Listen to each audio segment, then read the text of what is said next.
Hello ladies, gentlemen, boys, girls, innies, outies, and of course in betweeners. My name's Dan, welcome back to another PAP Reports. Today is Thursday the 26th of March 2020. Today we start with an update to the live PAP Reports from the 19th of March, where I mentioned cocky Special Constable Dominic Taylor, a volunteer police constable based in Bridgewater in Somerset. Taylor was accused of being cocky and officious towards another driver when he was off duty and in his own car in August last year. He also allegedly failed to give adequate explanation to the driver about what was going on, leaving that individual confused and concerned about whether or not Special Constable Taylor was in fact real police or not. A notice for his misconduct hearing said he later gave untruthful accounts of the events on 3 separate occasions, along with being accused of filing false mileage claims for shifts he wasn't even working. Well, thankfully, the allegations against untrustworthy wannabe cop Dominic Taylor breaching the standards of professional behaviour were found to be proven at his misconduct hearing, and he was dismissed. Superintendent Simon Wilstead, Head of Professional Standards, said, "We expect all of our officers, including members of the Special Constabulary, to uphold the highest standards of behaviour and integrity, both on and off duty. Honesty and integrity are fundamental requirements for any police officers, including those that volunteer as special constables. Where breaches relating to those standards are found, then dismissal is inevitable." I think Superintendent Simon Wilstead, Head of Professional Standards at Avon and Somerset Police, is so used to lying to the public to get his colleagues off the hook that he's forgotten that we know dismissal is certainly not inevitable for those constables who breach police standards, nor for those who break the law for that matter. If they were, this channel would lack any content whatsoever. In 1972, Omar Boucher and 3 other young black men were arrested at the Oval Underground station in London by undercover police unit who accused them of stealing handbags. A police unit run by Detective Sergeant Derrick Ridgewell, who had previously served in the South Rhodesian, which is now Zimbabwean, police force, and was involved in a number of high-profile and controversial cases in the early 1970s. Detective Sergeant Derrick Ridgewell later turned out to be as bent as a £9 note. Ridgewell's usual tactics was to confront young black men at tube stations, accuse them of theft, then arrest them for assaulting police officers if they resisted. Sound familiar?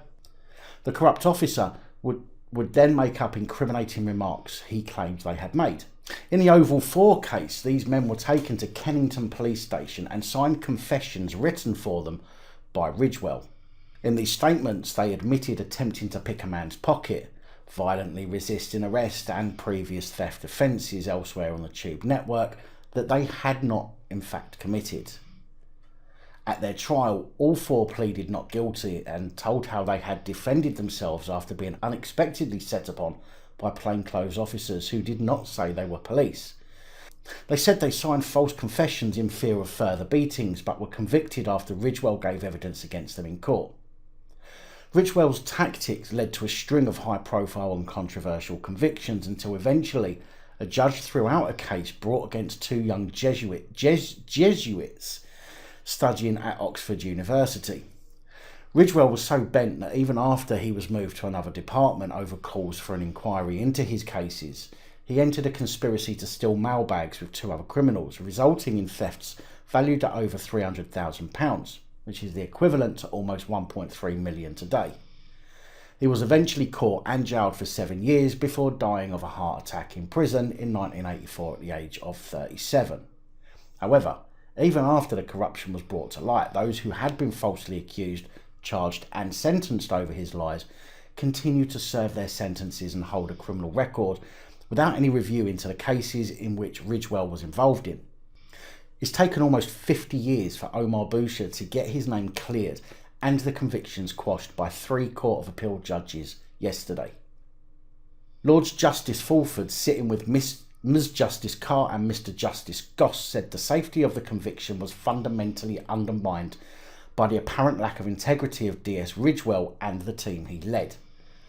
The judge added, "It is clear that Mr Boucher's conviction is unsafe. It is highly unfortunate that it has taken nearly 50 years to rectify this injustice. Omar, now 71 years of age, was the last of the 4 men to have their convictions overturned. His solicitor said, while it is happy news that Mr Boucher's convictions have now been quashed, the fact that it's taken so long is very concerning. No shit. The British Transport Police and the Home Office have known about the police officer's corruption for decades, yet they have done little to right his wrongs. The British Transport Police could have re-examined his cases then, but they didn't. They instead left it to his victims to try and work out for themselves exactly how they had been set up and to gather the evidence they needed to prove their innocence. In my view, the British Transport Police should now conduct a wholesale review of all of this officer's cases. It seems to me very likely that there may be many other victims of his corruption. Now, it's always good to hear that justice has prevailed. It just doesn't put much faith in the system when we hear people waiting 50 years for that justice to be served, especially in a situation where corruption is identified as the first step should pretty much be to go through all that person's cases, rather than letting people sit in jail or suffer the consequences of having a false criminal allegation against them. But I guess that doesn't help the police themselves, so why bother? Recent research suggests that victims of crime are losing confidence in the criminal justice system. Surprised? A report by Dame Vera Baird QC, the Victims Commissioner for England and Wales, found there is growing dissatisfaction amongst victims with how cases are handled. The report said that more than a third of victims were dissatisfied with how police handled their complaints, and 36% were unhappy with the wider criminal justice system, which is up from 30% 4 years ago. More than half of victims said police did not keep them well informed about progress with their case, an issue cited as one of the factors driving down rape prosecutions. 1 in 5 victims did not report their crime, in part because they did not think the police would have investigated it, citing that the poor experiences recorded will diminish the number of people willing to help the police and support cases to court. In fact, prosecutions have fallen to a record low in England and Wales, with only 7.3% of reported crimes resulting in a charge or summons. Only 1.4% of alleged rapes are now prosecuted, amid warnings that the treatment of victims, including mobile phone seizures and delayed investigations, are causing them to drop out of cases. Senior officers have warned that a graduated withdrawal of service will be enacted if the coronavirus pandemic worsens, causing the loss of officers and increased demand from the NHS. Emergency response, threats to life and serious crimes will be prioritised, sparking a warning that gun and drug-related violence could increase. Dame Vera urged the government to ensure victims' rights are protected. Although a victims code is in place to ensure a minimum standard of support, including referrals to other services, the report found that under a fifth of victims had even heard of it. And what amuses me about this is that even after what's said in the report, a government spokesperson said, "We're pleased that the majority of victims have a positive experience of the criminal justice system, but we know there is more to be done." A positive fucking experience? We continue to drive improvements at every level, including by boosting funding for vital support services and strengthening victims' rights through a victims' law. Unbelievable. Tory MP and ex-cabinet minister Owen Paterson has been found to be profiting from the coronavirus outbreak. An investigation by BuzzFeed News revealed that North Shropshire MP Owen Paterson is a paid advisor to a company selling coronavirus tests online at a price of £120 each. According to the Register of MP's Financial Interests, Mr Paterson has been a consultant to Randox Laboratories since August 2015. His financial declaration, updated this March, said that he receives $8,333 a month from a company starting in April 2017. Now, that might not be a lot, and it's a moral question as to whether people should be profiteering off the back of the current situation, but with so many people allegedly dying and the healthcare professionals struggling to get tested themselves, personally I think it's pretty disgusting. And for those conspiracy theorists out there, Public Health England have advised against the use of these kind of private tests, with government's guidance stating some manufacturers are selling products for the diagnosis of COVID-19 infection in community settings. The current view by the Public Health England is that the use of these products is not advised, although they don't actually mention why it's not advised in the reports that I've seen. The Scottish Police College in Kincardine, I think that's how to pronounce it, is training new recruits who will undoubtedly be on the streets enforcing the coronavirus rules laid out by the Scottish and UK government soon.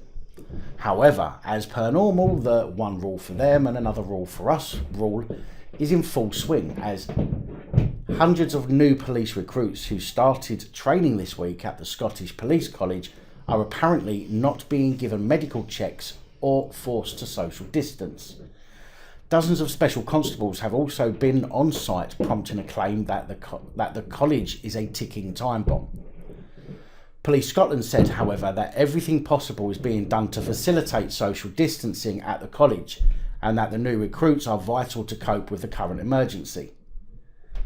3 intakes of new recruits have been planned for March, June and August this year to ensure the number of police are sufficient to police the United Nations conference, which is due to be held in November. The first of these intakes began on March the 23rd. It is claimed that recruits staying at the college have been socialising, while other probationers can return home each evening, despite the risk of recruits spreading COVID-19. A source has revealed that Police Scotland have brought in over 300 new recruits this morning from all over Scotland to the police college. There were no medical checks, there is no personal protective equipment, there is no social distancing. They will be permitted to go home and return every day for 11 weeks, transferring germs all over Scotland. Similar groups have been described as mass suicide, so why are the police not leading by example? They have warned all training staff that they must not post about this on social media, as they don't want this information to get out. Please help stop this. Oops, sorry Police Scotland. The source added there are special constables and people transferring from other forces also being trained, taking numbers to well over 500 on site. Classrooms are similar to school size and have around 30 crammed in with no way to keep 2 metres apart. Trainers have started to show signs of illness and are off, but still no medical staff or testing on site. Most probationers choosing to stay and mixing and socialising day and night. Described as chaos and a ticking time bomb. The UK is currently on lockdown, with the general public told to stay at home in a bid to halt the spread of the virus. Police Scotland are being given new powers and have said that they would not hesitate to use them if people ignored the new rules and did not stay in their homes. Chief Constable Ian Livingston warned people against disobeying the advice and said legislation to give police far-reaching powers was being passed through Parliament. Personally, I strongly suggest that if the police approach you, keep them at arm's length. If this virus is as deadly as it's being made out, then your life is at risk by simply speaking to them, just as it is speaking to anyone. And I believe that it is our common law right to protect ourselves and others from direct harm. Well, I suggest that if the police approach you, they are a direct threat to your life, even more so than before this outbreak. Now, I'm not suggesting for a moment you shouldn't be reasonable if they're reasonable to you. But if it's anything more than a reasonable chat, you could be at direct risk of contracting the virus based on the information that we're being told by the government and health officials. Now, to finish this report, let's take a quick look at the Metropolitan Police's Borough of Canhall Police and their message to the public during this coronavirus pandemic.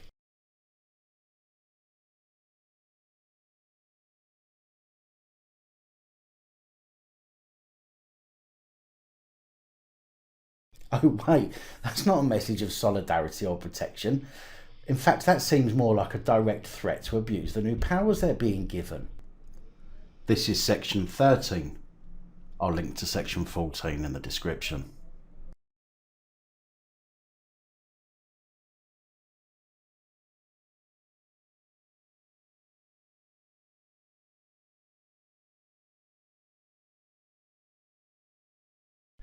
How incredibly professional of them. And a tweet, I would suggest, breaches professional standards in a number of ways. But never mind, eh? Because we all know the police are above all of us scummy members of the public, so, you know, who really cares? Now, come on, bootlickers, let's see you defend the police over this one. A huge thank you to Patreon supporters Motty Lad, Holly, AD Dave, Ian, Copwatch UK, Dean, Jay and Carl, whose support is helping me to continue to provide with this daily content. Anyway, that is it for today. Please like, share, comment and subscribe. Let me know your thoughts, as I know many of you will. And until next time, stay safe, look after each other, film the police now more than ever, and other officials. Good night, all. Thank you for taking the time to watch this video. If you like the content and you'd like to help support the channel, you can do so. In the description of every video there are some links to ways that you're able to help support the channel so I can continue putting out content. If you're unable to help us in that way, hit that subscribe button up the top there. If you haven't already, become a subscriber. That is support enough. Share the videos, comment, like, it all helps. If you're looking for something else to watch, up top there is my latest video. Down the bottom there is a video that YouTube recommends for you.